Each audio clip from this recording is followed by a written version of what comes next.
The Morning Brew with Hunter Drew. We're going to start the work week out right. Joining me today is, as you can see, President Dream. Anthony, how you doing, man? Doing pretty good, man. Yeah, happy to be on the show. Good to be back on my favorite morning shows in the Manosphere. Right up there with the Daybreak Show from George Bruno. That man is. I'm chasing him. That guy. He set the standard. You know, the guys are chasing after. So we're going to talk about the future today. You know, we deal a lot with being in the moment, you know, making sure you're immersed in each moment, time to time, you know, your life, soak it all in because life is short, blah, blah, blah. Nah. Let's talk about where we're going. Let's talk about, hey, when you're driving, you're looking down the road, right? So let's look down the road. Let's look at the horizon. Not just as, you know, you've had a lot going on. You know, you literally, everyone is talking about you. I want to talk with you about where you are going, you know. And a lot of people get caught up in, all right, this is Monday and Monday sucks, you know, and I've kind of been chewing on this. That's why I really want to talk to you about it. People are always caught in like how their life sucks right now and this is garbage and they can't ever be like, it could be great though. Or I could help myself if I started changing today and going down there. Yeah. So kind of like diving into, let's just start with this question. What fuels you to keep on going day after day, obstacle after obstacle, success after success? You know, some people have success and then they stop because like, oh, I'm content. And what is it that keeps you going forward at all? I mean, at the basic level, it would just be my own self, like, and not just some, platitude, but I really try to help. I really try and do. I'm successful holding myself accountable, and I do that because I've been working on my own business and for myself for 13 years now, and it's been full time for since 2010, so early 2010, so about 9 years now. So there's self accountability I've built. And I don't have a magic wand for doing that other than, you know, I used to not have a business. I was 17. I started this business. I started at it, kept at it year after year. And that has, you know, snowballed into the skills and the attitudes that I have to overcome whatever challenges come my way. This year in particular has been pretty wild. It was always going to be wild. 3 events is a big deal. The last time we did that was 2012. That's the only other time we've ever done that. And that was a big deal too. That was 3 continents. The company was smaller and younger then and leaner, but it was still 3 events on, you know, in America, Europe, and Australia. That was a big fucking deal. This year has been similar. We've had, you know, 2 events. We're going to have, you know, the second event here in America this year. We also have the one in Poland, so that's a big fucking deal. And then, of course, you know, taking on some of the former top speakers of the convention like that head to head, that's been a whole battle in itself.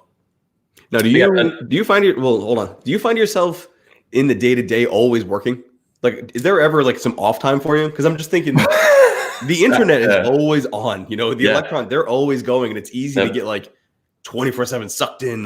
Business go. Like, how do you dial that shit back? Like, today's a no day. Like, today's a day where I can just chill. Well, last night, I was telling you before the show, I had a little wine date last night with this chick off Bumble.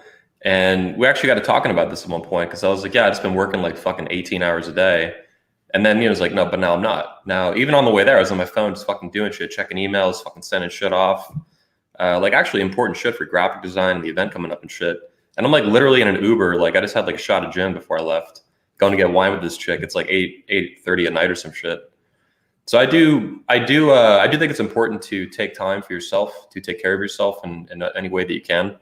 In my case, even this close to an event, I will still try to go out at least once a week, be social. Literally go out and meet women, or in this case, go on a date. Simple stuff like that helps a lot on top of daily, activities that I try to keep up with. One that I do every day is I fucking walk every single day. So I break from my work pattern, no matter how much I'm working. If I'm going to work 8 hours in a day, 5 hours, fucking 15 hours, I'll do that. And taking a day off this close to an event is not something that happens very often. So that's kind of out the window when you get close to a conference this size. But I'll still take time, you know, in my mind to calm the fuck down, slow the fuck down, and, you know, focus on myself, take care of myself. And that's being social, that's going for walks every day, that's meditating. That can be smoking tobacco out of a pipe, George Bruno style. Yeah. CBD is something I've been trying lately too. I know people got into that craze like a little while ago in the Manosphere. Everybody's selling CBD oil and shit. Meanwhile, I'm the snake oil salesman, right? I was pushing the CBD. Yeah, this stuff works though. I think it does.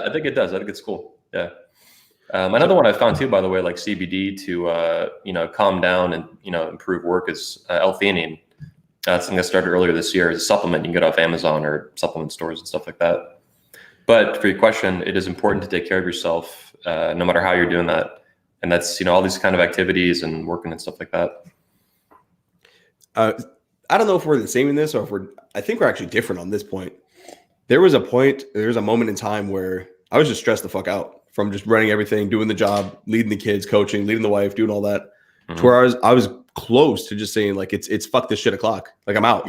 I don't want to do this anymore. You know, this is just, this shit o'clock. I could just have like, I see my friends and it's just normal lives and they're good dudes. Yeah. You know, when we say like masculine men, you know, leaders of families, these guys are that, but they don't know a damn thing about the internet. And it's kind of, we sometimes get caught up in like how, like, oh, everybody knows about us. Everybody knows about 21 Convention. There are millions who don't. There are millions of eyes who have no clue the Family Alpha exists. My entire town doesn't know the Family Alpha exists. And I'm in this town every single day. Yep. So, and I see these people living these normal lives and doing this thing. And I'm like, man, like, I was almost envious. I'm like, look at, like, you're not worried about anything right now. You were just so content going to work, coming home, doing your thing. I was like, that's pretty cool. But like, I don't have that. Like, there's something in here. So I almost like just tapped out and said, fuck it. I know this feeling well. I've dealt with this feeling and I've seen this feeling. Really? So I didn't know if you had ever gone through that, you know? Oh yeah, dude, a million times. There's things I do in my life. I would say my life is compartmentalized in certain ways, and a lot of people just don't know about it. And that's why I think coming on the show and talking to you is kind of good sometimes. And one of the things I don't talk about very much in the Manosphere or anywhere is entrepreneurship. Maybe at some point I should, but it's something that I've been so focused on doing and being in that it doesn't even occur to me to talk about it very often or very much at all. So I know the feeling well. I know looking around you, anybody who's not, I mean, you're interesting because you're like me now. You're doing entrepreneurship full time, and you're running, the family Alpha, fraternity excellence, everything you're doing. That's a big deal. You left your job to do that now. But on top of that, you're stacking that with leading a family, which I'm not doing. So I can imagine the responsibility load you have on your shoulders. In my case, though, the business I have is older, larger, and has like this huge legacy of complexity and all this stuff. So I do feel what you're saying on that. And most people don't have that, you know. The vast majority of people that I interact with too in like, day-to-day life, they have like 9-to-5 jobs or something similar to that. And if they've never run a business, which most people haven't, they have absolutely no idea how much responsibility it is. And it's high level stuff. And I know Steve Jobs is fond of saying that, no matter how much money you make as an entrepreneur, I'm like loosely quoting him on this, you'll never be rewarded financially for proportionally to the effort you put out to be an entrepreneur. You have to find other ways to reward yourself for doing it, to find the rewards for doing it. In my case, it's connecting with speakers like you. I mean, you guys are, like the fathers I never had. You're closer to my age, so it's a little bit different. But, building this company up, building the convention, building the conference, building the Red Man Group, building the studio and stuff, it's been life-changing for me. And it's absolutely like saved my life and improved it dramatically. I think that's something people don't get to see about you, and that's kind of like why I like our conversations is we will have this chat, but nobody will ever see it. Nobody will ever hear it. So all they see is, squared away businessman. Like this guy, there's not a robot there. There's a man. So that's why, even sometimes myself, I'm like, I don't know how you do it, because I've hit these walls, but it's not that you don't do it. It's just that you, like you said, you compartmentalize it. When it's time to work, it's time to work, Yeah. And as I age, this will probably change. Like my life as I've aged, I've definitely fucking changed. Holy shit. And so has the business along with me. And people have seen that, especially the guys who've been watching it for a long time. We used to focus pretty much just on pickup and a little bit of health and fitness. That eventually, of course, morphed over the years of the convention into, more health and fitness, more entrepreneurship things, more self-defense things. Like we're seeing again now, like a resurgence in the convention, bringing in Navy SEALs and shit like that. Or even Joe Navarro back in 2017, the FBI agent with body language. That was wicked. Yeah, I know. Yeah, even Ross Jeffries back then was like stunned. I got Joe Navarro to speak. He was like, "How did you do that?" I was like, "I am the speaker seducer." When these guys show up, we go to these conventions, and maybe this is something of, I guess, age. So I'm looking back from the things I've seen from early on when you started out. It was just getting laid, getting paid, having a good time. And now, and there's things you can take from that. You can take a skill set of like, here's how you approach, and instead of like shaking and being nervous, it's also developing a sense of confidence of like, oh, I know what I'm doing. This is just a human being woman, just a female. It's not some like God I'm approaching, They kind of, you guys are stripping away that complex, and these guys were more confident. And they're like, all right, cool. I can walk. even if they get rejected. You shared something recently about how many approaches you've had and cold approaches and rejections and things like that. Oh, dude, I've fucked up so many times. Most guys have. Yeah, so there's another thing I don't talk about. Exactly, that's what I'm saying. People don't see that. Yeah. I've been rejected and done by literally thousands of women to my face as well on the internet. I mean, who fucking knows how many on top of that?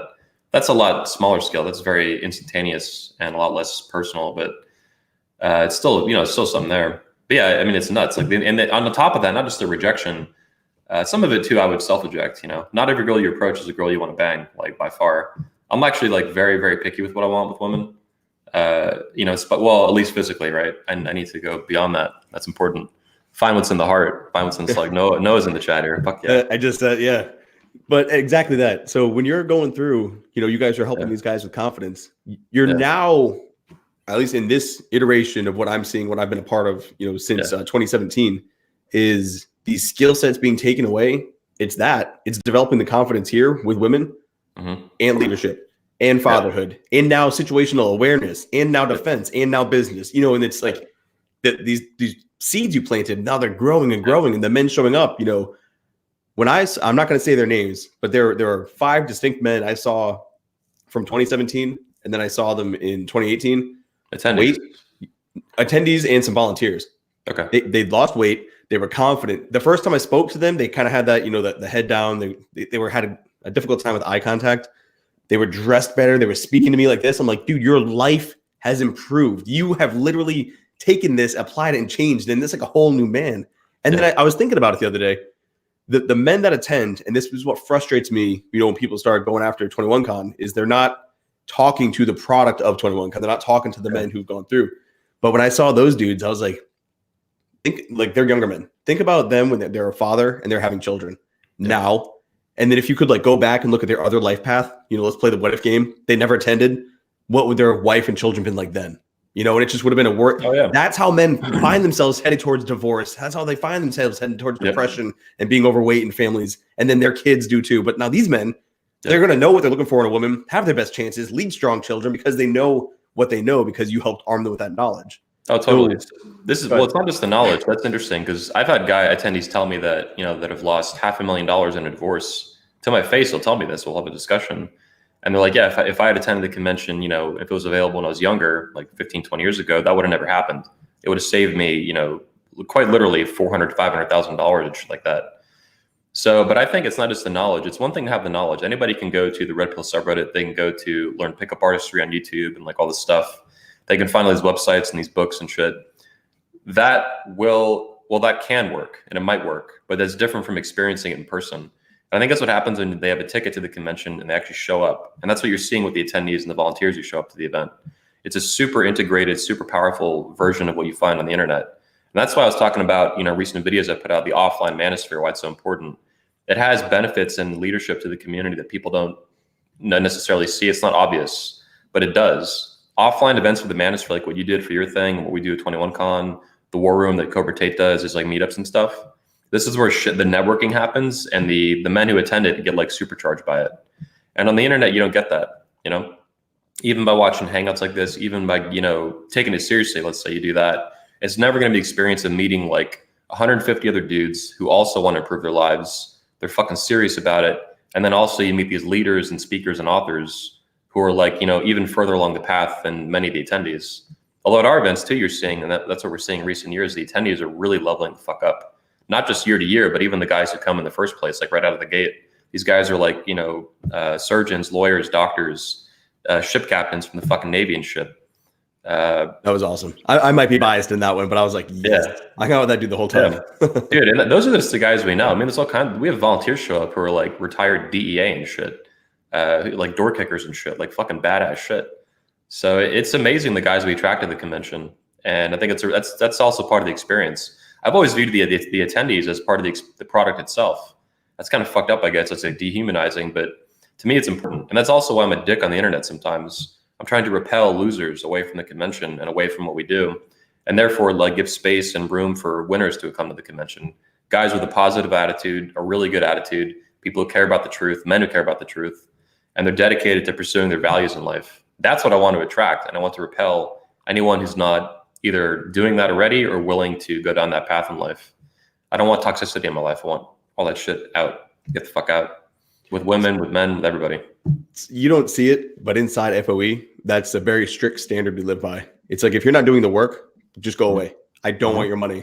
And everybody's like, oh, you're just shilling to get people in the fraternity.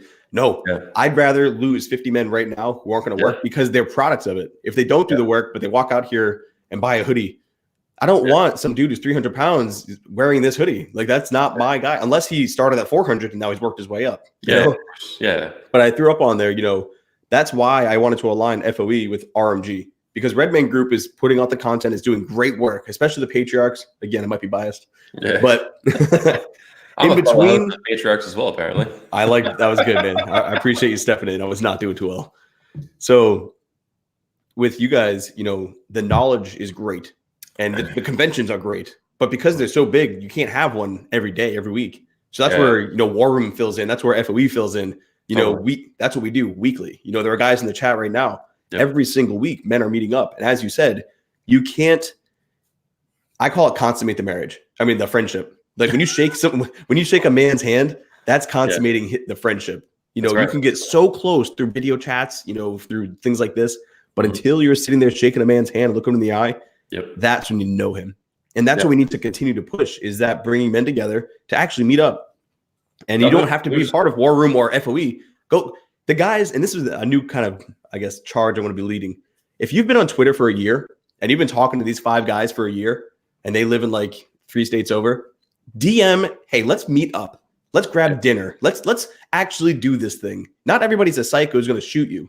If you've been speaking to these people, you built some trust and repertoire, meet them. So let's break electrons. Well, let's pause on this real quick. So I agree with all this stuff. And I also think there's real science guys can look up in terms of meeting face to face, making first impressions, holding eye contact with somebody in real life. It uses different parts of your brain. And on the internet, you don't have that. That's why you have such unhinged, delusional bullshit on, YouTube comments and Twitter comments, anywhere on the internet at this point, like Reddit and shit. It shit just goes off the rails like so quick in comments. And it's hysterical sometimes how fucking crazy this gets. But there's a reason for that. And it's because we're not communicating using the same parts of our brain. But I did want to say as well that, so my history with the convention and the Manosphere itself and the pickup artist community and the Red Pill community, it's always been meeting people in face to face. That's where me and Socrates came from in Orlando. We were part of like probably the best layer in the country. That's what speakers would tell us when they'd come and speak at the layer we had. Oh, it wasn't our layer, it was something that we were a part of. It had been formed probably 2004 or something like that. And I joined it in, mid 2006.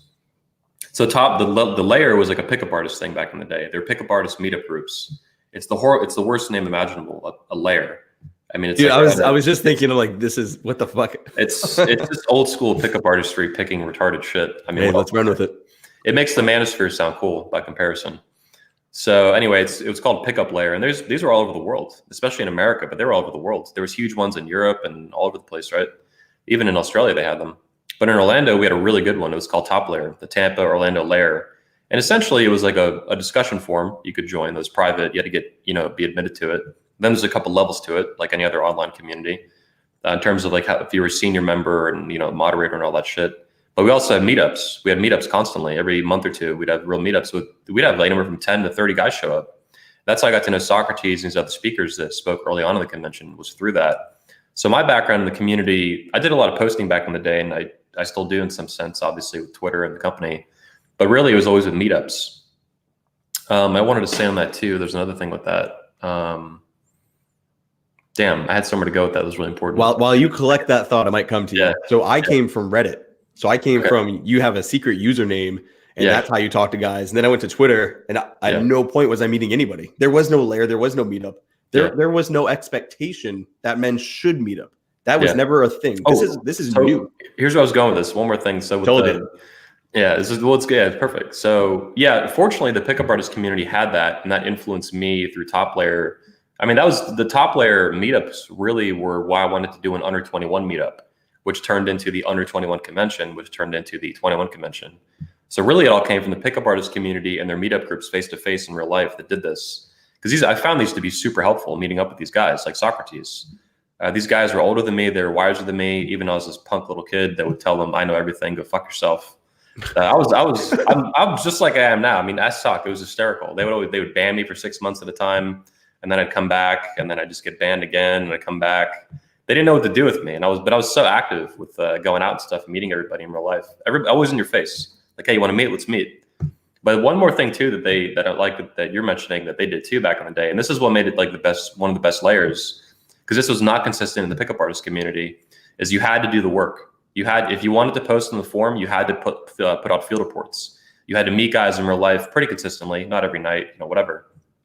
But if you were not going out, if you were not writing about it, if you were not doing the work, you were considered like a keyboard jockey, and they'd make fun of you. And they'd be like, get the fuck out of here. Do the fucking work, go out, write about it. What are your sticking points? Or fuck off. Do not just float around this community of a couple hundred guys in Tampa, Orlando, Central Florida, basically, and just pretend like you know shit and argue with people. Do the fucking work, then you can talk, or don't do the work and get the fuck out. So they were very strict about that. And I was actually known as the guy who did the most work. Absolutely. I went out, like I was talking about these cold approaches, that's where this was getting done in Top Layer. I went out sometimes 3, 4, 5, 7 nights a week sometimes. And I'd write about it every fucking night at like 3 a.m. if I wasn't banging some chick. So it was just constant, and they knew that. And then I was this huge asshole on top of that, so it was very polarizing. But they really respected, actions over words. They respected the action I took, which was constant. And I was constantly meeting guys in real life that saw this too. So that's what developed a level of respect in there, even though I was young and a kind of a hothead, surprise. But I like that. I like that a lot, and it's good that you guys have that too. No, I think that there's an element of, when I'm listening to you, certain men have certain traits. Some men will be leaders. Some men, they are so happy just supporting the cause and doing their job to follow on, whether that's they're just doing the security. They don't have to worry about telling people where to go, or they're just the cook. They just want to help the cause and do their job, and they're content. Like I said, the guy's just doing their 9 to 5. They don't have that little like weird fire inside my head, that inside your head. They don't have that thing, and that's okay, because they're doing their thing. They're leading their family. They're kicking ass.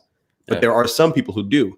And I think, when you bring men together, for those who are leading the charge, like, let's go. Here's how we're going to go. Here's where we're going to go. Here's what you need to do.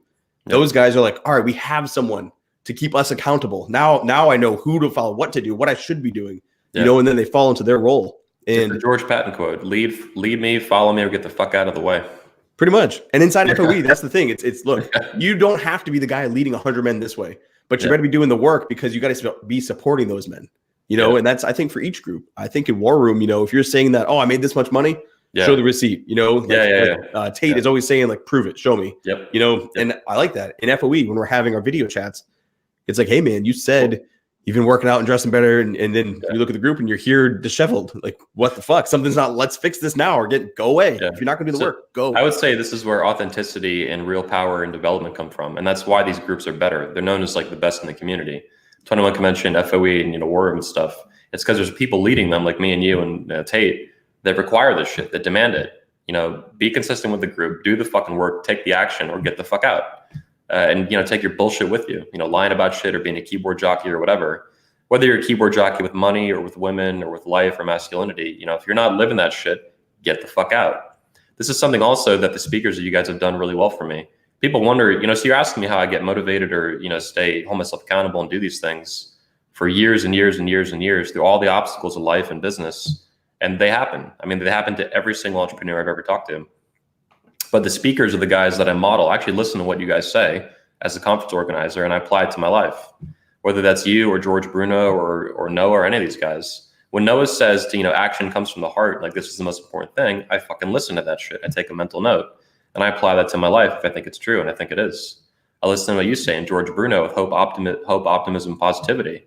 I have to apply that at the highest level to my life to make the company the best that I can, whether that's 21 Studios, 21 Convention, or Redman Group. And I do that in ways that people see in public, even if they get pissed off by it, as well as behind the scenes and improving and maintaining relationships and things like that, or building new ones, like with new speakers like Joe Navarro and stuff. So I don't know where I was going with that, but somewhere good. Oh, you mentioned we got there. Yeah, you mentioned something too with leading and the fire in your head and these things like that. And so on that date thing last night with that chick, this wine date, she was like learning about my businesses a little bit, like asking about it. And it just kind of occurred to me. I was like, yeah, I've never not, and I just kind of blurted it out. I was like, yeah, I've never not had a business as an adult, like, or even as a kid, like at 17 years old, I started my first business. I literally don't even know what it's like to have a 9-to-5 job. I have no idea.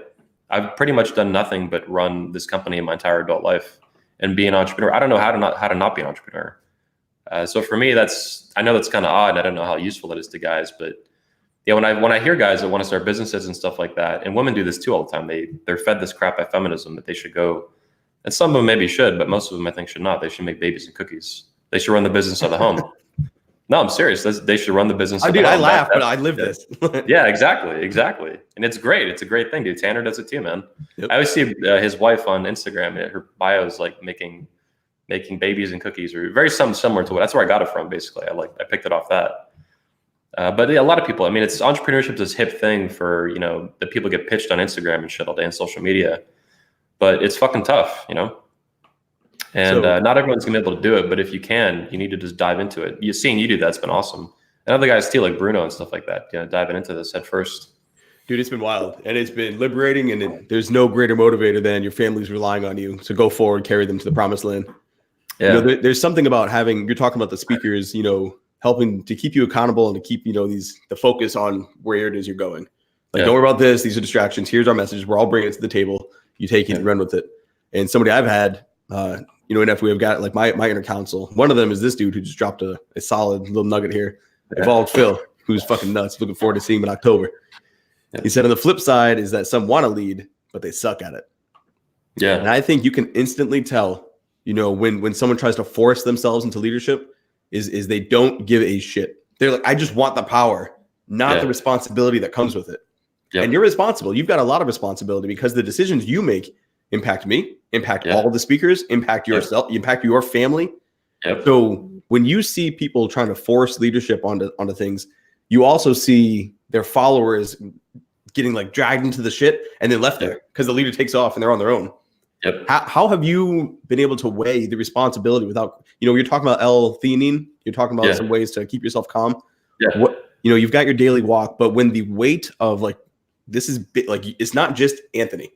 It's Anthony, it's Hunter, it's George, it's all the guys in the chat, it's everybody. We're all up. It's like a reverse pyramid, and it's even bigger. You out, we're fucked. Yeah, it's even bigger than that. I mean, the real alumni speaker group is like 150 something speakers now. Then throw on all the 21Con alumni, and then throw on all the attendees, which is even greater. I mean, those men are like, I need you to do this because I'm getting purpose and whatnot. And if you go away, I mean, there are other resources, but nobody's doing 21Con the way 21Con is doing 21Con. Yeah. So how do you deal with that? That's an immense amount of could fuck you up. Yeah, thanks. And I've done it really young too. And I think you're my age, so I think it's not as apparent to you. But when guys are older, they look at it and they're like, holy shit, this guy started this company at 17. Even now, I just turned 31 running it. So two things come to mind. One is art. I think art. My favorite philosopher is Ayn Rand, a woman actually, and one of her sayings is that art is fuel for man's soul. So I'm always looking for the best art I can find that is going to inspire me to be the man that I want to be and continue to evolve into. That's one thing. But the other thing is just really, so that's like, that's more of like a spiritual kind of nourishing thing, right? Taking care of myself. That I view that as taking care of myself, looking for art that inspires me to do different things. Whether that's some action movie like John Wick and the focus and intensity that guy has to be that character, both the actor Keanu Reeves who trained for it as well as the character itself. Or if it's something different, it's something else like that, like a book or a novel that inspires me, like The Fountainhead or Atlas Shrugged or something like that. But really it comes down to the speakers, man. You guys, the reason I talk to you guys and invite you to the conference is because the convention itself has always been very personal for me. Even to this day, it's less personal. Think about it. I had zero intention of talking about 21Con, but it is intertwined with Anthony Johnson. We can't not talk about the one without the other. They're just interwoven. It's an extension. I view it as an extension of my soul. It's part of who I am. It's something I've quite literally poured my heart and soul into and my mind and everything that I can for over 13 years now. It's what I do almost every day of most of the day. There are times where I take a little bit of time off from it and stuff like that. In August, I did get some break time from the convention after Poland. So last month. Yeah, but it's the speakers, man. I listen to what you guys say. You guys are giving dope ass advice. And that's why I invite you to the convention. And then I find, new guys that haven't spoken yet. It's like you guys were, but not too long ago, a couple years ago. And then I invite them, pull them into the convention. So I'm really just listening to what you guys say. I'm trying to apply, there's so many of you guys, there's dozens of you guys active at any given time as a speaker group, never mind all the alumni that came before you guys. But I listen to what you guys say and I try to fucking apply it, whether that's, you talking about being a family and a father and the responsibility that comes with that and how much that inspires you to be the man that you are, Or if it's someone like AJ Cortez, giving a presentation on the masculine archetypes of king, warrior, magician, lover. His speech, I loved it, and it got me into the book now, which is really, that's also been changing how I think and how I'm going to act. So I'm listening to what you guys say, and I'm doing that in a way that I don't always talk about publicly, but I'm doing it privately on a very personal level. And that influences me as a CEO and as a leader to be responsible and to win and to succeed and do different things, as well as to be controversial sometimes and to do things that piss people off. I do what I think is right no matter what. Now, looking forward at the future of Anthony, we're going to shift over to the Manosphere in a minute, but the future of Anthony Johnson and 21Con. Is there anything coming down the pipeline that you're able to share, or any major changes, new direction that you see? Obviously the election's coming down, but any other major hurdles that we're going to be, all right, that one's going to be big because people just get nuts when it comes to election time. Yep. Let's say, post-convention, or not post-convention, post-election, the convention and you as well, not just like, hey, cool, we're going to do this at the convention, but like, what are you doing? Yeah. I'm sorry. I just got distracted by the chat. Noah here. Dude, he's dropping some bombs. I'm just like trying to keep it on point, but I'm also reading it. I'm like, man, he's doing Noah's odd, dude. No, he's just like, dude, he's like a cross between like you and Tanner. He's like this hybrid. I swear to God, dude. Even the way he looks is like this cross. Actually, I think he's going to be on the next Redman Group Patriarchs this Thursday. Oh, fuck yeah. Nice. So it should be a good one. So you're asking personally, like where my life is going in the convention, separate from the Manosphere, maybe, right? Like a different topic. We'll go to the Manosphere right after this question. I got to say though, with the election, like obviously I'm aware of it. It's hard. It's impossible not to be, both on a personal level, a cultural level, and then like a Manosphere level and a business level and stuff. But I don't really care about it that much. It's just something that's going to happen again. It just happened a couple years ago, obviously, presidential election.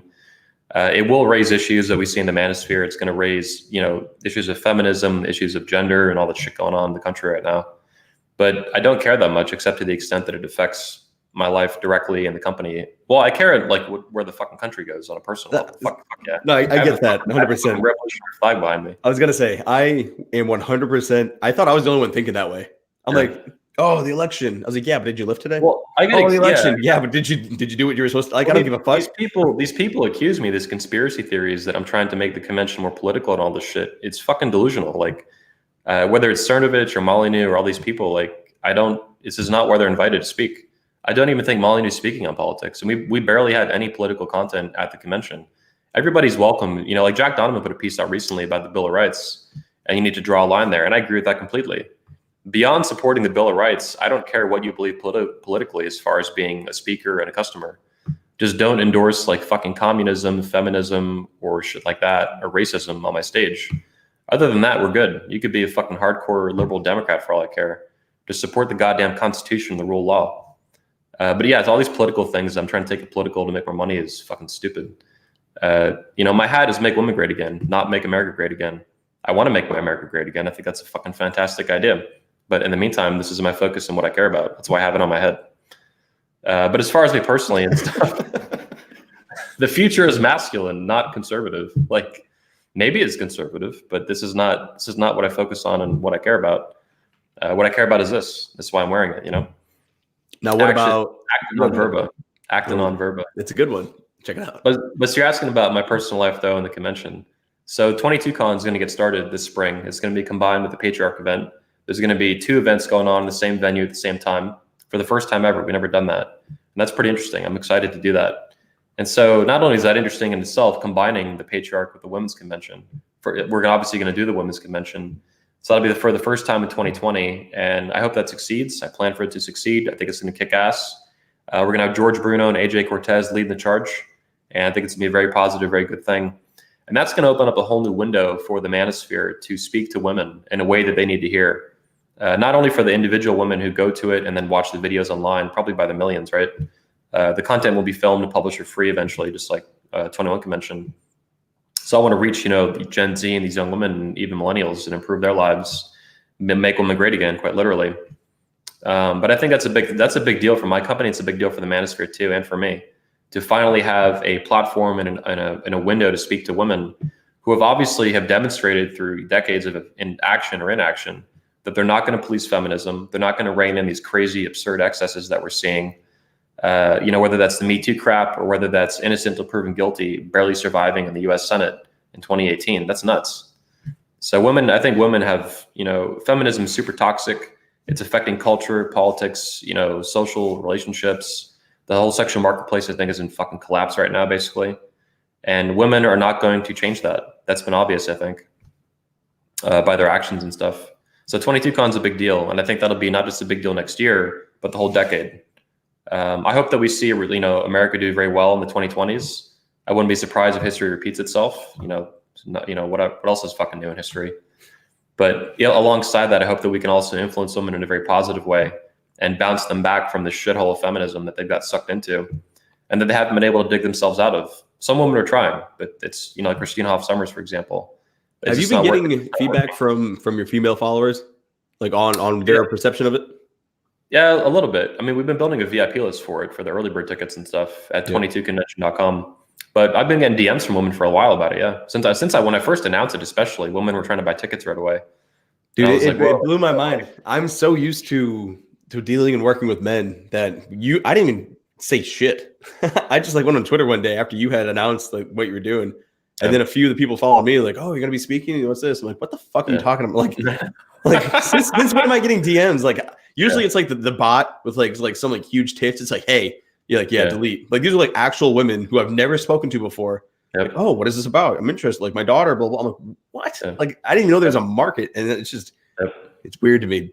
It's an untapped market. And it's an untapped market because these women, they've really been fed a pile of bullshit for multiple decades, just like men. They're miserable and depressed because of it. And they drown that in cat hair and wine and stuff. And it's just in Tinder and all this shit. It's just fucking stupid, man. It's just shitty for them as it is for us. So one of the things I try to do is every morning brew, the panel's open to chats and questions rather. So one of the ones directed your way from Anthony, I don't know if you can see it, is do you have or do you plan on having an economist speak at 21Con? So I'm thinking he's being a professional, somebody that's deep in the weeds of U.S. economy. Yeah, thinking that shithead from, what's his name, Paul Krugman or something? No, he's total loser. Probably not. So the convention is a pretty diverse platform. We've had a few political talks. One, for example, from 2000. So that would be related, I think, to economics. But 2012, we had a speech from the third or second speech from Dr. Doug McGuff. He's an emergency room doctor. He spoke at the convention several times. He gave a talk called Fitness, Health, and Liberty, and he tried to tie these things together. And he did a really good job. He's an amazing speaker. He's like Sean Smith, but an emergency room doctor instead of psychologist. Anyway, it's things at the convention and even that talk, they need to be self-improvement focused in some way. There's got to be something that it's got to be personally driven to a man's soul, his life, his masculinity, things like that. So I think having an economist speak would be a little bit too far outside that. Or you have to do some mental jujitsu to tie it into how the economy impacts your decision-making day to day and whatnot. Yeah.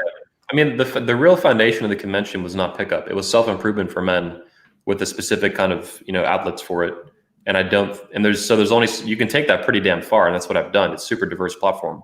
We have family guys speaking. We have, Navy SEALs speaking, Rich Graham in self-defense. We have FBI agents. We have, all kinds of people speak at the conference, dating coaches, this and that, and the other. But yeah, there's a limit to how far you can take that. And it's I can't have a talk on everything. It's not TED, and it's not just a conference for anything in the world that we want to have a speech on. It's got to be focused on men somehow and on improving themselves as men, or maybe as a culture and stuff like that. Yeah. No, go ahead. I was just saying, so the answer to that is probably not. Let's talk Manosphere. Let's talk the direction of the sphere at large. I hate the term, but I've yet to find something that sticks quite as well. Yeah, exactly. There's nothing. It's just letters, man. It's just a word. Seriously. What matters is the concept it represents. And that's I think a very positive thing. It's a men's community, is what it is. It's not just a men's community. It's an emerging movement for men that's been forming for over 25 years, and has different groups like the Red Pill, the Pickup Artists, the MGTOW, and the men's rights activists. And we're seeing that start to coalesce. And I think that's also, by the way, so we'll talk about the Manosphere. The Manosphere has been under attack this year, I think more than it's ever been before by mainstream. And that's unusual because usually they would just pick a person or a smaller group like Pickup Artists or Red Pill or something, and they would pick on them, or incels or MGTOW or some shit. I don't really know if incels are part of or a distinct group. But yeah, they're in each group, but the term incel itself is wicked targeted. Yeah, totally. So and then you got volcel and all this shit. So I think they're attacking it though because they're attacking because it's coming together. It's actually building power and forming up. And the live events we do at 21Con and then different meetup groups and the interaction we have on the internet is a demonstration of that. There's connectivity between these groups for the first time. And that's been, well, not for the first time, but it's been increasing each year. 2017, for example, was a big deal. 2017 at the convention, the 10-year anniversary of the 21 convention, which is the second oldest conference in the entire Manosphere, period. The only one that beat it to the punch was Clipslist back in 2005. Anyway, 2017 was a year where the seduction community, the pickup artist community, came together at a high level with some like legendary dudes: Zan Perrione, Ross Jeffries, Hypnotica, Alan Roger Curry. I know Alan doesn't always identify with that group, but that's how people see him. They came together with the Red Pill community, guys like you, guys who were from, and all these other guys, from the community at that point. So that was a big coming together, and that I think has never happened before. And we've seen that now every year since, kind of keep continuing to evolve and stuff like that. And I think we'll keep branching out into other things. Like even now, DDJ is speaking at the convention and going to do a workshop. And that'll be the first time almost ever, there's been a MGTOW speaker at a conference of any type. I'm not like particularly into MGTOW, but I think DDJ is a solid ass dude. He's going to be a solid speaker and give some great tips on, for men on navigating divorce and legal matters and stuff like that. But isn't that the whole point of all this? Is it's not about just you? You're saying I'm not totally MGTOW. Yeah, I'm 100% not MGTOW. Yeah. But guess what? There's a lot of guys who aren't family, and I'm on there talking, and they're like, I have nothing. I just want to. I've talked to attendees at the convention, exactly, and they're like, they'll say where they're from, whatever community they're from, or none. They don't give a shit. I talk to attendees all the time on the phone lately. We're talking, with the convention coming up, getting tickets and stuff, and some of them just don't give a flying fuck about any of the communities. They just love the content, they love the speakers, they love the ideas, and they love how it benefits their life. But other guys are. There'll be guys at the convention that have been repeatedly, and they're like, yeah, they'll identify as MGTOW or something like that, or as Red Pill, or as a POA or something. I'm like, great. Like, I don't really care that much. I care that you're a man. Yeah. More importantly, you're a man is what's exactly. And that's what's interesting is we're seeing men and fathers. That's the manosphere itself. It's men and fathers organizing together for the first time in history, in my opinion and understanding, for the interests of men, boys, and fathers. That's unheard of. That's like never happened before. It's always, if there's any kind of civil rights movement or civil movement, it's always for like some specific cause, right? Some other cause, some political cause or something like that. This isn't. This is men's issues and men coming together for our own interest. Very similar to what Jack Donovan talks about in terms of like men and their interests like that.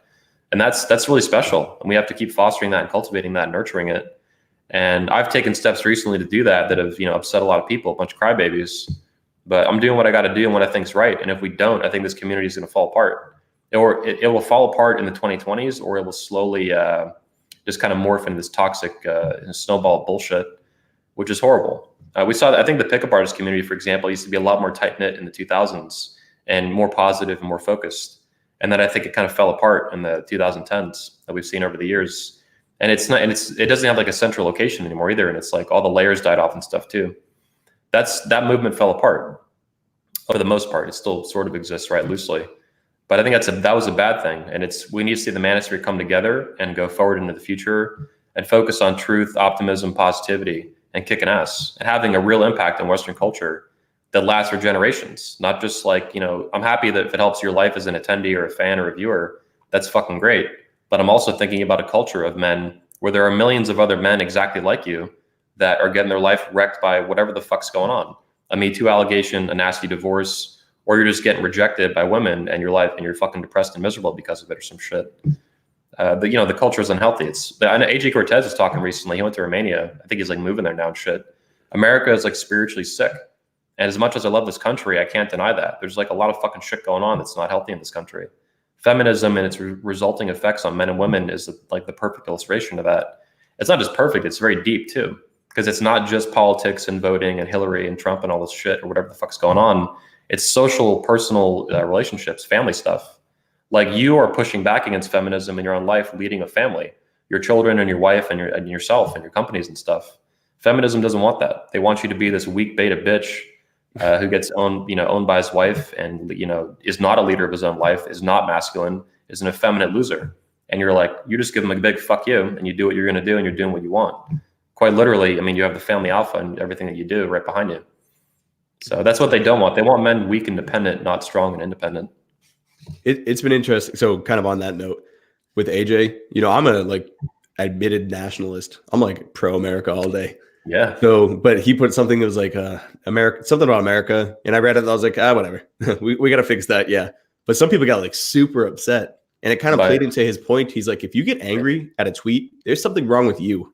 Like, like you're getting like really, really angry about just a little tweet. Like, I get like disagreeing and like, all right, I want to present a counterpoint, but we're talking like smashing the keyboards, pissed off. Yeah. Like, holy shit. Well, he's so poking, easy to trigger. He's poking the bear of cognitive dissonance in their head. They know something's wrong. They just don't want to admit it. Yeah. Like objectively, there is a problem. Let's identify it and fix it instead of pretending it's not there. And then it grows into this giant tumor that kills you, Yeah. Yeah. I mean, I think it's super important too, man. Like America is like the last free country on earth and the most free by far. And if this country falls apart or collapses Soviet style, or even just kind of declines into that slowly, that's like really dangerous and really bad for everyone, everywhere. This is the only country on earth with, for its free speech and like the right to own a firearm and defend yourself is still taken seriously and protected. And if we lose that, who the fuck knows what's going to happen? So much evil shit has happened in this world that like seeing it happen over, I mean, just last century, how many fucking people were murdered by their own government? Democide, it's like 250 million or some crazy shit. It's like, how many are going to get murdered this century? I hope, a lot less than that, fuck yeah. But yeah, if this country falls apart, I mean, who the fuck knows how bad it's going to get, man. And there's nowhere else to go either. That's why when people like leave and expat, it's like, I get it on a personal level, but it's like, where do you think things are going to go if America falls? Like, no one's safe, dude. It's going to be fucked.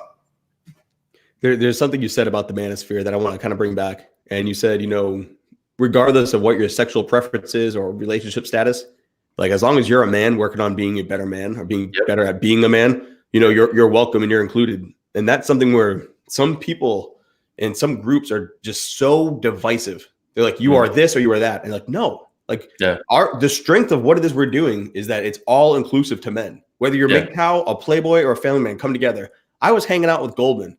Like, he has had sex with more women than I've said goodnight to my children. Think about that. They're 10 and 7 every single night. Maybe not that high, but you get what I'm saying. I can find benefit and information from his life and his writings that I can apply to my life and make my marriage and my life better.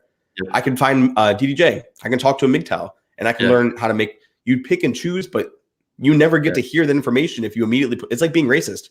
I'm not going to listen to a black guy. I'm not going to listen to an Asian guy. What's wrong with you? Like, they could be giving that. If you're God, like that's the most frustrating thing is you're finding a reason not to learn from somebody. Yeah, no, totally. It's super immature. Like it's not, people call black and white thinking. It's not. I'm actually a big fan of black and white thinking. I think it's fantastic. Now there's reasons for that philosophically and stuff, but it's not black and white thinking. It's like this very childish, immature compartmentalization of a human being. It's like, Richard Grannon, one of our speakers from Poland, and he's been on our YouTube channel and stuff a lot. He's a great dude. He focuses on psychology and toxic relationships and healing from them and stuff like that. He talks about how, it's very childish and immature. And I think he's 100% right to label people red pill and blue pill and stuff like that, rather than ideas. And the idea, I think there's some merit to it in ideas, concepts, right? But as far as people, like it's fucking delusional, unless it's like really, really obvious. Like some male feminist wearing a pink pussy ad or something, right? Like obviously this dude's sucked into the fucking matrix. Like there's no doubt of that. But outside of like super obvious physical examples like that, human beings are complex, man. We have whole histories of trauma and ideas and concepts and successes and failures, relationships and all kinds of shit. To label somebody purple pill or blue pill or even red pill is like fucking retarded. You can try to identify as that and say, I am red pill and this is the reason why. But outside of you doing it yourself, because you have ultimate authority over what you think in your own life and your own mind, outside of that, you can't do that shit. And so that's what these guys are doing is they're like, they can't deal with somebody disagreeing with them or having a different idea. So they just want to like package it and throw it out the window because they're fucking weak. They can't deal with disagreement and stuff like that. And that's where I think the Manosphere is going, is that what I'm doing actually is dealing with men who disagree with each other at a really high level. And I'm finding a way for them to get along and come together for common interests of men and fathers. And I've done that at the highest level for this community for over a decade. And I'm very proud of that. I think it's extremely important. And I think it's actually the path forward for this community to succeed and have major impact on the West, not just a few thousand or a few million guys, that we reach every year with our content, but like the whole culture, and actually make changes for positivity in the future that are real and are powerful. So I have an email. I said it a while back called "The Red Pill Is Not My God," and I've got "The Red Pill Is Not My God" Part 2 coming out soon. Oh yeah. So yeah, it's not going to be. I'm not. But you have to say something. You have to say something. A good friend of mine reminded me of that. Yeah. The link below. Get on the newsletter. It's going to be a good one. I don't know when it's going out, but I keep adding to it. It keeps growing in size. It's going to be like a fucking novella. Yeah. Two things I wanted to bring up. One, you've had a bunch of speakers that have like really been lightning rods. Before my time coming on, some guys you brought on were a little hot topic. Jack Donovan, hot topic. In the chat, somebody asked Stefan Molyneux. That dude's like a lightning rod. So what are the responses been on that one? That's been huge. That was actually a lot bigger than I thought it would be. Like, I knew he was a big speaker and had a big channel. Obviously, that wasn't, hard to understand. But his personality, Elliot Hulse is even bigger, right? Elliot Hulse has reached more people. He's got hundreds of millions of views, even more than Molyneux. But he was not as big of a controversy as Molyneux was. So Elliot is cool as fuck. I love Elliot, and he's a big dude, big speaker. But Stefan has just been, absolute fucking lightning rod like I've ever seen. So the response has been super strong, taking a lot of heat for it, a lot of positivity too. Guys DMing me stuff about how they like it, and it's a positive change for the convention, things like that. Especially coinciding with the other conflicts we've had, kicking speakers out and shit like that this year. So it's been strong. I would say getting Molyneux on board was the biggest splash we've ever seen for a speaker. I've never seen people get that triggered by doing that. And I knew it would be big. I would make an announcement. He's a big speaker, and people would agree or disagree with that and support it or not support it. But it was pretty intense. And I think by having him speak at the convention, finally, not just being on the report, like at the Patriarch where he was interviewed, but actually speaking, the pictures and the video from that, having him on the Redman group, obviously recently, we'll have him at the event too that way. It's been big. And I think we have not seen the end of it. It's just starting. So I'm excited to support that, have another speaker join us on our platform. I think he shares common interests with us at a deep level, and he's going to be very supportive of the Manosphere and where it's going in terms of it being in a positive, healthy future that it needs and we have to make for it. So it's been good. No, and what I really like about your inability to just back down from shit is people be like, oh, that's too hot. And you just walk over, grab it, sizzling, and you put it over. It's like, nope, I got it. And they're like, all right, cool. We should never have someone silence us because they're like, oh, I don't know what he's going to say about this or that. Maybe we should play it safe. Fuck that. Let's have all the raw conversations. That's what we keep saying men do. Men do the hard shit, right? Well, here we are doing the hard shit, and then men get upset. Like, what the fuck? So what you're talking about is that things are hard, and then you're like, oh, let's not do that. Like, that's what exactly. We do hard shit. Don't back down now. Yeah, exactly. Never fucking back down. So I walk my talk, and that's the difference in this community. That's what also the conventions do. By getting men on video, getting them on speeches and stuff like that, you're seeing a new expression of who they are, of their mind and their heart and their soul, for better and for worse. Sometimes that can reveal fraud. Sometimes that can reveal a hero in man's soul as he speaks and reaches out to the world and kicks ass with it, and then reaches, as a consequence, hundreds of thousands or millions of men on YouTube with their videos. But yeah, the difference is that I actually walk my talk, and I try to walk a lot more than I talk, believe it or not, in spite of my videos I put out sometimes and whatnot. I'm focused on the work and on the doing, And that's another thing too, is I don't usually signal about it. Like some men in the Manosphere like a virtue signal about what they do. And that to me is like a waste, not a completely waste of time, but for the most part, a waste of time. It's just not, you can try, I like Grant Cardone's thing. Like, if you're not going to toot your own horn, who do you expect to fucking do it for you? Something like that. Yeah. But more importantly, you need to, do the fucking work. That's like got to be 99% of the effort and the focus. And that's what I do. And that's why, I pick up the hot coal of that no one wants to touch. Everyone's like, oh, or some people are like, oh, don't do it. I'm like, oh, let me grab that motherfucker and put it where it needs to go. So what? It's going to burn me. Who cares? It'll heal. So yeah, I like to walk my talk, man. That's part of listening to you guys as speakers. I have to do that at a level that the attendees don't relative to the Manosphere. So these are the challenges and choices and obstacles I have presented to me as an entrepreneur and as a leader to be responsible and to be successful and to kick ass and be a winner with these things. And it can be tough, but I enjoy the challenge. And I know because every challenge I take throughout my life, every challenge I've seen and taken on, I get stronger and stronger and stronger and stronger. So I guess in my mind, for whatever reason, from a young age, I've been able to develop these obstacles and challenges into a positive feedback loop that I just keep going and keep going and keep winning and keep kicking ass. And you guys do that as well. And that's why I like surrounding myself with you guys, the speakers and then the attendees who are on that same page too. That makes me a better man, and that improves my ability to walk my talk. And that, I think, also is the reason why the convention's gotten bigger and more badass and better every fucking year, because I keep pushing the envelope, picking up the hot coals and shit. And you guys are encouraging me to do that, whether you realize it or not, just by walking your fucking talk and preaching what you do. I mean, yeah, you guys inspire me, I think, in ways you don't realize. I'm like, what did Hunter just say? Be authentic and, pick the fucking coal up and kick ass. All right, that's what I'm going to do. Whether or not anyone, necessarily approves of it, other than, responsibility and relationships and stuff like that, which I try to monitor and understand and nurture as best I can over time. No, a lot of men see, and when we talk about the future, there's nothing hidden about what I'm doing. I've been very clear where I think we should go. I think we should go with men meeting up. I think we should go with these groups coming together. And like I said, this isn't an FOE pimp, fraternityofexcellence.com. This is, it's more of a look, if you want to do it, go do it. You don't need to do it inside FOE. You don't need to do it in War Room, Luminal Order with Jack Murphy. You don't need to go to those places. You can message a guy and do it, but they don't. They end up joining these groups. And I think it's because they want ground that's already been laid. Like they're afraid to shoot the DM and go hang out. But if they join a group, well, this group already comes together and got all these things, and then I can do it that way. And that's an approved path. And I think that's part also of what you're doing is these men meet up, myself included. I didn't know AJ Cortez or Ed. I didn't meet any of these men. None of them. I met them all through 21Con. And that helped us, like Tanner, that helped us, create other things and then go forward. That helped us lay the foundation to where we could build even greater things because our network as speakers grew. So even attendees who may not want to be speakers or they may not want to create any content, they can lay the foundation of having an accountability partner. Hey, buddy, we meet up for coffee every Saturday morning. What'd you do this week? What I do this week? I'll say this, for a speaker or an attendee, there's nothing more valuable and important than meeting up in person pretty much as often as you can. I mean, it can't be your whole fucking life if you don't live near each other. So Sock and I, Sock lives 20 minutes from me, so I see him all the time.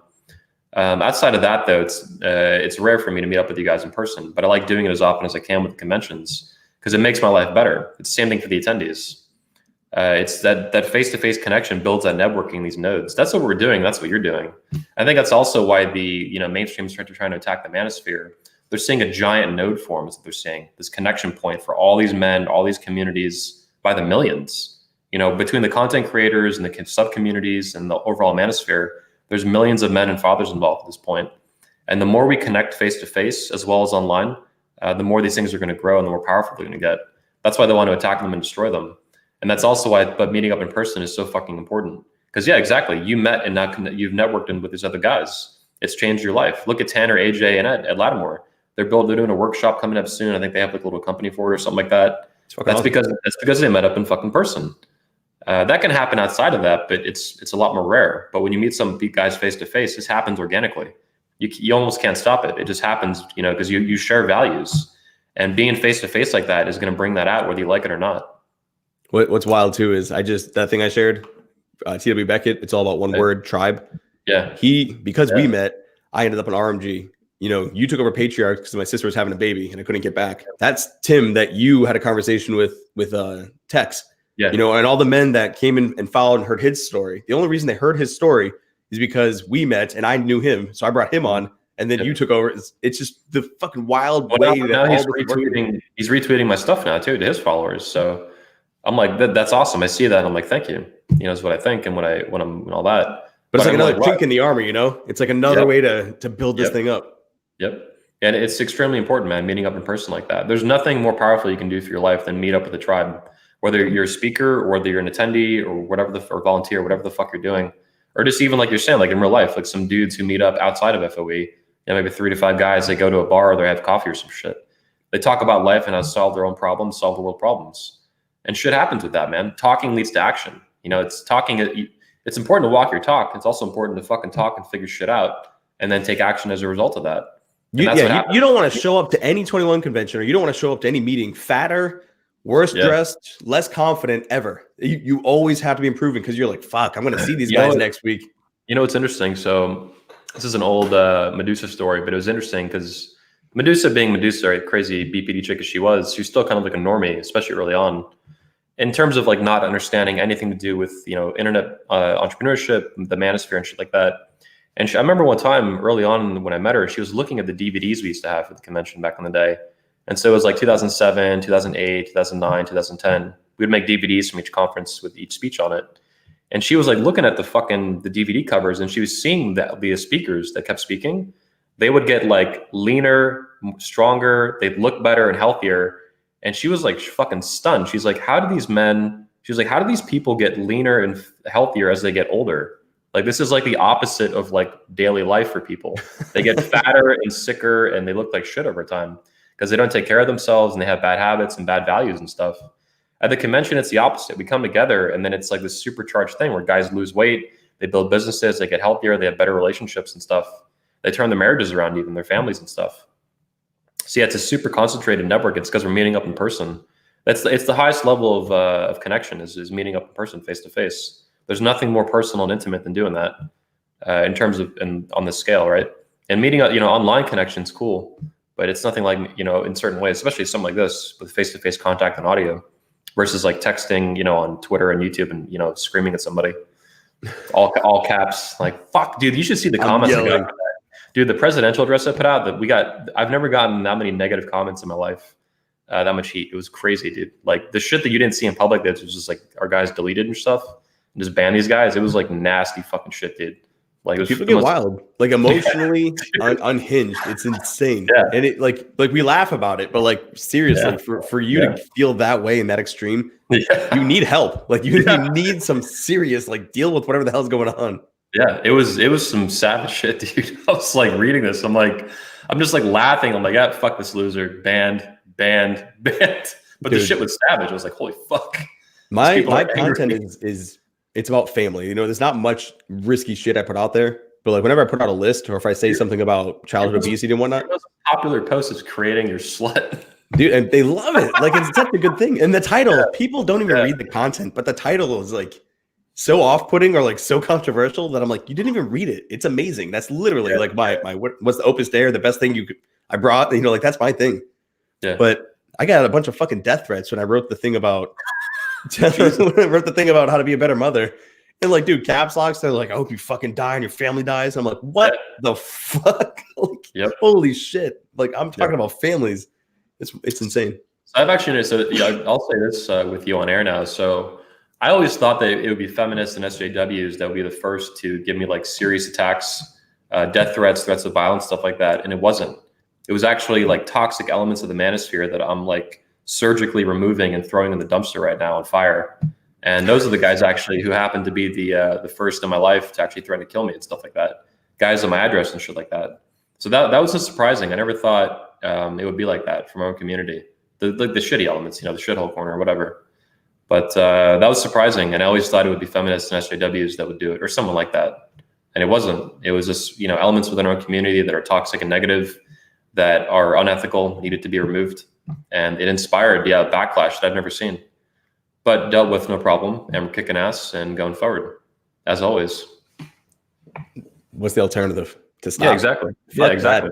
Unstoppable. That's what, the reason the convention's unstoppable is because I'm unstoppable. And the reason I'm unstoppable is because I choose to be. That's it. It's a fucking choice you have to make. You're asking me like these personal motivation questions. A lot of it's just choice, man. I do believe in free will, at least to a large extent. And you have command over your own destiny to the extent you're willing to step up to the plate and fucking choose it. So that's what I do. And then everyone else can go fuck themselves. Who's not on that? Who's not on that same page for themselves? I expect the same out of them too. I respect everyone's right to do the same thing, and I support them to do that. Usually, it's going to benefit me when they do that. I think men being authentic and connecting together. That's rational men have very few disagreements, and part of being rational is taking leadership of your own life, and that's why we work so well together at the convention. And then sometimes there's other stuff that whatever we don't get along, but we figure it out 99% of the time. Because we're on that same wavelength, And that's the thing, though. And that's what you need. Someone to fucking headbutt, Yeah, exactly. Exactly. 100%. Yeah. It's wild. Like, so I've said it before, but Jackie calls us, you're the single version of me. She's like, you guys are very similar. And like, when you bite something, you don't let go. You have an affinity for the word fuck. She's like, and you both got like the beard. Like, we're just like, Well, you had a beard. I have a longer beard than you, than Hunter Drew. Who would have thought? You'll never be able to say that again. I'm on the chase. No, but I was thinking about that yesterday. Actually, this chick I was out with, she knew somebody with the same name as your kid, Coda, right? Yep. Yeah, it was a real rare name. I was like, wow, like a friend of mine has a kid named Coda. But but yeah, I appreciate the comment from your wife on that. Yeah, that we're very similar like that. I think we are, but you're leading a different life than me for now. But you asked about my personal life. Like, I definitely want to build a family someday. People see me being this single dude sending dick pics and shit, and they think it's the art of the dick pic. The art of the dick pic, yeah. So they're surprised by that, and there's like bloggers talking about it now too. That secular patriarchy guy. But I mean that 100%. I've said that for years. That was one of the reasons I got married to Medusa. One of the main reasons I wanted to build a fucking family. And I think marriage, even absent the legal ramifications of it, which is a good idea to avoid, I think that's necessary to do that. You need to have a relationship that's codified or is cemented like that, at least socially and in family structures, like both families that know about it and respect it. And that's why I put that together back in the day. And so my personal life, that's what I want to do in my 30s, is get that going at some point. I still haven't even dated technically a relationship since my ex-wife. I've been purposely like avoiding that, doing other shit for years now. But eventually that will change in my 30s, and I'll get into another relationship, and we'll see how that goes. And hopefully I can spawn that into a giant family, like you said, the Conan Barbarian with eight children around you or some shit like that. Loincloths and everything. I'm thinking so I have five. To ask, do you think you can have a relationship and a family with 21 Con? It seems like you're married to 21 Con. It's you, or maybe you're not married to it, but it's like your twin. You know how like twins are like connected. Yeah. Like you've got a twin that you've got to answer to, and if she doesn't like 21 Con, she can't like you. I've thought about that. Yeah, I've thought about this a lot actually. One of the things I'll tell you right now, on a very personal level, when I left that relationship with my ex-wife, the marriage and all that shit, and that shit went down, found out she was a hooker and all that shit. That's so. I know. My life is just, dude. My life's just ridiculous, man. Like I mean, it's not just this year. It's like every year of my life has just been this wild ride of like, holy fuck, what's going to happen next? Like, what am I going to do next? And how am I going to kick ass next? Like, oh, here's what we're going to do next. But I realized with her that I thought she was the first woman I'd ever loved. And technically that's true. Like it or not, right? You know, that can be a tough pill to swallow after a bad breakup like that. But I also realized, you know, thinking about that back in 2016, after this went down, and especially in the months that followed it, I was like, what's my first love in life? And it wasn't her, it was the convention, it was my own company. It's not a person, obviously, so that's a little bit different. But in terms of a value and a concept and an organization and a legal entity and these other things, all that wrapped together, I'm like, this is what I love and what I care about. And that's why I fight for it so hard, and I fight to further it and move it forward in life. So you're saying like I'm married to it or like it's a twin or something. That's not too far from the truth. That's a pretty good description of it. So can I have a family and a relationship with that? I believe so. If you can do it with the Family Alpha and Fraternity of Excellence, I don't see why I can't. And if I need advice, I know where to go.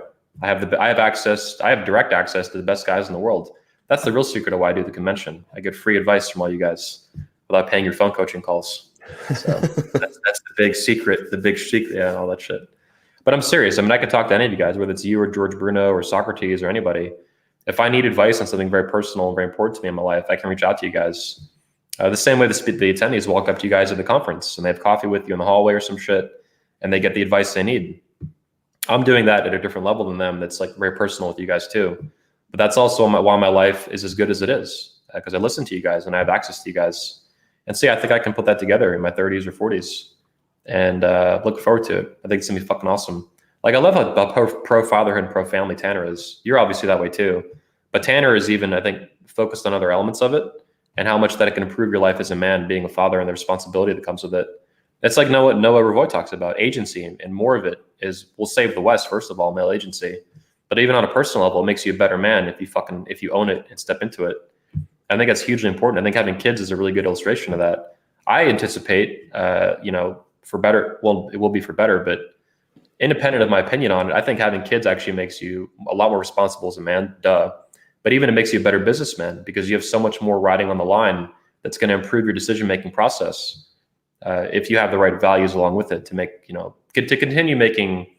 continue navigating risks and challenges the best way you can.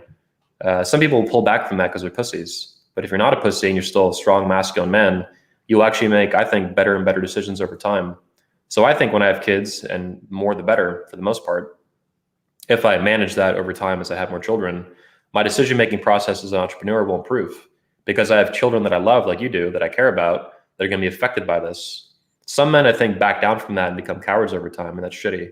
But like what you're doing, look what you did. You have 2 kids riding a line and a wife that depend on you. Dude, that was not an easy decision. I was like, all right, I'm living in a shed now. Let's do some work. Yeah, it took, Hunter, it took balls of steel to fucking leave your job, your safe 9 to 5 that made you money, and to work on your company full time and what you actually care about. And you're doing it and you're succeeding.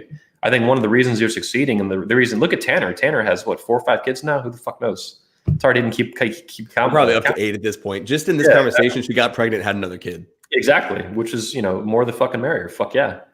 But I think the reason, dude, I'm amazed he has so many children and runs such a successful little business, the masculine style and appearance of power. But I think his children, and it's his value system too. It's who he is. It's his soul and his character.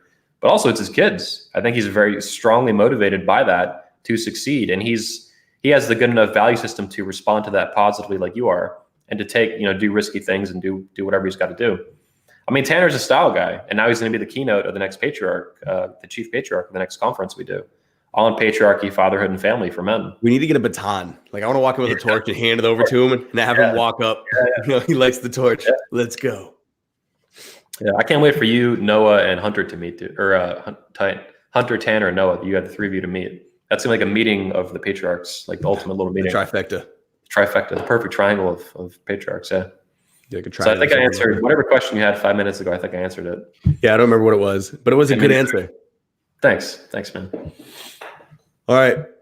From the 24th, I've had this banner up for a while, to the 27th, we're running the final convention of the decade. Mm-hmm. With it being the final convention of the decade, and I'm not asking now, but I'm going to ask when we are there and we're closing that one up. Is that going to be like a little special moment for you to be like, all right, you're closing the door to this one and on to the next? I'm really looking forward to being a part of that and being able to witness it. You've yet to deliver a shitty speech, so I'm looking forward to how you're going to close out the decade. Thanks, man. That's a good no pressure though. Yeah, no pressure. Thanks. So it is the 18th and final and ultimate 21 convention of the decade. Well, it's 18th overall. I mean, 18th since 2007 when the first one popped off. But 18th one ever, final of the decade and of the year, third of the year. It's exciting. I would say that every convention is a very special moment. The end of each one for me personally. When the lights go off, when everything's done, when I'm the last guy in the room and shit's like winding down, I know that's it. The event will live again in a new iteration, in a new edition, whether that's the Patriarch, whether that's even 22Con, whether that's the European edition that we do in Europe and Poland, whatever iteration will be in the future, that one is dead. It's not a child, but it's just a moment in time, where the convention lived. It took life. It quite literally, we breathed life into it and it took form in real life, and now it's dead temporarily. But it goes on to live on video forever, which is cool as fuck. That's why I love, filming it at such a high level and professionally and stuff like that, because I know that content will last indefinitely. And that's what a lot of people don't realize. They get people obsessed with, YouTube and, all these like the shows and all these shit that goes on in the Manosphere. They're not thinking long-term. They don't understand long-term, like how video works and how evergreen content and ideas and speakers and personalities play out over time. But high quality video is extremely valuable.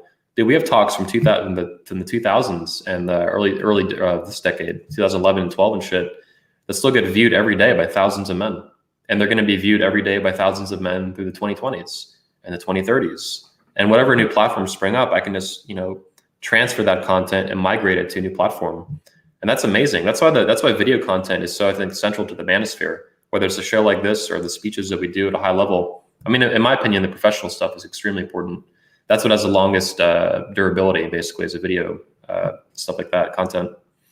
Anyway, though, as far as the convention wrapping up, it's a special moment, all of them. End of the decade, that is a big deal. Next year will be another big year. I do think that the election will have an influence on the Manosphere and what we do. No matter what we do, it's going to be a big influence on it. But yeah, it's going to be a big fucking deal, and I'm excited to round it out. I'm not going to lie to you, man. It's been a long year. I'm excited to cross the finish line, finish strong, win, and kick ass like we always do. So this one will be particularly fucking good. 3 in a row like this is it's a lot. But next year we're going to do 3 in a row as well. So next year it'll be a little bit easier as you get stronger and I become, more mature, more masculine over time. It's only getting better, man. Yeah, exactly. The future is masculine. The now is masculine too. All right. We got links to all these things below. We're going to start wrapping this one up. Anthony, is there anything you wanted to leave followers with? If they have any questions or comments, concerns about future conventions, maybe wanted to join this one, see what's going on? Yeah. How can they reach you? Yeah, they can find me on Twitter. That's probably the easiest way, @BeachMuscles. That's beach muscles, like going to the beach, having muscles, beach muscles. They can always email the company 21 Convention, and I'll probably get notification of it somewhere, either directly or by someone working with me. So they can do that. But Twitter is pretty good, and I see all that, and Instagram as well. Beach Muscles 65. They can hit me up there and DM me or whatever they got to do. As far as the convention itself, come out, man. This is the final one of the year. It's pretty big. It looks like it'll be our second biggest event ever. We'll have right now over 120 men attending. It's pretty solid. And I'm excited for that to pop off. I'm excited for the guys to be there. The guys who have the balls, the tenacity, and the finances to get their shit together and come out to the event. It's life-changing. It's the most, I think what you guys, the speakers, would say is that, and if this is incorrect, let me know, but I think this is what you feel, is that 21 Convention is like the most underrated experience that you could possibly buy for your life at this point in our entire community. And the guys who attend are like, they're always blown away. They're like, holy fuck. Because it's because of the speakers, man. It's not just me. It's the guys the 21 Convention is not just me. As much as like I'm married to it and all that, and it's like a super important thing in my life beyond words. The speakers are also what makes this happen, and the team that I built together to put it on. Whether it's the directors and the film crew and the hotels and all this stuff. But the speakers, man, you sit out there till 6 a.m. talking to these guys. Whatever fucking problems and issues they have going on, whatever they want to improve, guys like you and AJ and Socrates and all these dudes, you spend the fucking time. You do the hard work with these guys, and you do it at the expense of your own sleep. You'll work the whole next day of the convention, being a speaker and being there. Dude, I was back down at 8 o'clock in the morning. I went up, power nap, showered, and came down. Yeah, you didn't go to sleep. You took a fucking nap. Exactly. Because you care about the men there, and you care about the content, you care about the ideas, and you care about what's going to happen to these guys, whether they're going to go off and build a successful family, or if they don't and they're going to kill themselves. Speakers like you actually fucking care, and you show up and you walk your talk. And that's super powerful. And I love seeing that. I don't know how I got on this topic, but no, I'm looking forward to being a part of it again, and more than anything, the way I view it is that it's the single greatest thing you can do to launch you'll always look back and be like, all the changes I made, turn my life around, started that convention. Yep. I met these 100+ dudes. I spoke to those content creators. I was able to ask my specific question. I sat down and had a meal with this guy who told me this, and it changed my entire perspective on life. And now I've gone from 1 to 100. But you need something like a crucible. And 21 serves as a crucible. You put yourself in an uncomfortable situation where you have to speak and it's your opportunity to address these men, and you do so, and you get out of your own way, and all of a sudden you're like, hey, real results come from real work that happened after this real event. Exactly. Fuck yeah. And I'll close out with this. We put out the Q&A panel last year. We had 2 of them at the event in 2018, and we're not going to do this anymore. Probably we like the Redman Group as a better platform to function with that many speakers. But the Q&A panel was old school for us, and we did that in 2018. We brought it back. We had 2 of them. You were on the second one, and we just put that out, like 10 other speakers. Dr. Glover, Sean Smith, Jack Donovan, Socrates, all these dudes. And I ended up titling it. I was like, what do I title this thing? Q&A panel is boring. And I called it a gathering of kings. And that's what I realized the convention is, and that's why it's special. I think that's why Elliot Hulse liked it a lot too. All of you guys do your own events. Elliot Hulse does Grounding Camp. You have a new FOE meetup you did with like 30, 40 dudes. That's powerful for your company and what you guys are doing in your community. Cobra Tate has the War Room. Tanner, Hunter, Tanner, Ed, and AJ. They're going to do their real life workshop in California soon, I think in November. So these are important meetups, and they're getting pretty big. But the 21 conventions where the leaders, the kings, come together at a super high level. And that's part of what makes it unique. That doesn't happen anywhere else in the world for the Manosphere for men. It's men, it's leaders with like real followings and real communities of their own coming together to build like this meta convention. That's why it's so fucking powerful. It's nuts, man. Like you can't find these other events are fucking awesome. I went to Grounding Camp in New York a few months ago. It's fucking dope as fuck.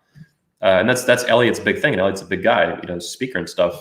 But he loves coming to the convention because he meets other kings like you, kings of your own little tribes, where you have guys who support you and follow you willingly. They volunteer to do it because you're a good leader in what you're doing and you're good at helping them. So when we bring all these kings together, these leaders, it's like, holy fuck. And whether that's the king of toxic masculinity, like Cobra Tate when I interviewed him in Poland, or the king of the family alpha like you, or whatever the guy's doing, you guys are kings. You're true leaders in your own life, in your own space, in your own little communities. And by bringing that together, it's like the supercharged experience. The sum is greater than the parts in this case, substantially. Like it amplifies it, and that's why it's such a positive experience for the attendees too. It's like this life-changing thing. And rant. Hey, thanks for coming on, and more than anything though, thanks for, I want to say keeping it real, but I feel like it doesn't do it justice. Like showing the real picture. Every time we come on, you have a choice. You can say a script, or you can just fucking free flow and be raw. And every time you've come on here and every conversation we've had, in person or not, it's been raw. And that's what's needed in the world. So raw's the best, man. Raw dog lives matter. Fucking A. Raw dog matters. Thanks for coming on. Everybody, the links are below. You can find them on Twitter. You can find all the links to all the conventions. Subscribe to the 21 University. It is literally Netflix for men. You will not reach the end of the rabbit hole because it keeps on being populated with more. So even if you were to watch every single video, by the time you're done with that, 50 more popped up. Look, invest in yourself. It's better than fucking anything else you could do. You got one life. Live it to the fullest.